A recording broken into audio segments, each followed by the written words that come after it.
Hello! Écoute, nous allons partager un très bon message de la part de Dieu. Nous sommes dans le livre de Luc, chapitre 10, sur verset 30.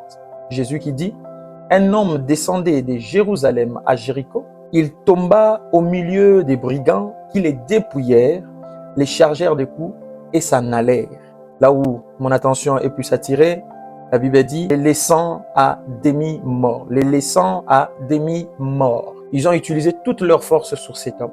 Ils l'ont maltraité, ils ont fait du mal, mais n'ont pas pu arracher sa vie.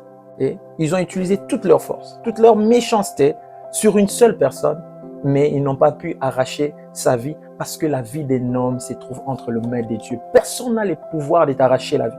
Quelle que soit sa méchanceté, quel que soit le complot monté contre toi, personne ne pourra t'ôter la vie. Pourquoi tu es encore en vie malgré le coup que tu as reçu? Tu as connu des trahisons, tu as connu des déceptions, des choses qui amènent certaines personnes à la mort, mais toi, ça ne t'a pas amené à la mort. Jusqu'ici, tu es encore en vie. Tu sais pourquoi? Parce que Dieu a une histoire avec toi. Dieu a une histoire à propager au travers de toi. Dieu te maintient encore en vie. Je vais te dire ceci. À demi-mort ne veut pas dire que tu es mort. Tu es à demi-mort parce qu'on t'a fragilisé. Peut-être au niveau de ta réputation, au travail, dans ta belle famille. Tu as été fragilisé par les paroles des gens, par le complot de ces mondes. Mais cela ne t'amène pas à la mort. Dieu te maintient encore en vie parce que lui-même veut constituer une très belle histoire avec toi. Tu vas témoigner. Tu n'es pas mort parce que Dieu est là.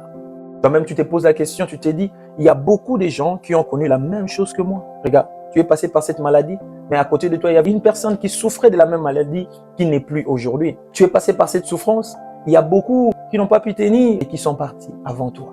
Mais toi, malgré tes erreurs, malgré tes fautes, tu es encore en vie. Tu es à demi-mort, mais tu n'es pas mort parce que Dieu a une histoire avec toi.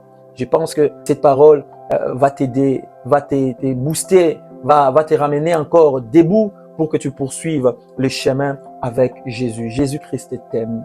Que Dieu te bénisse.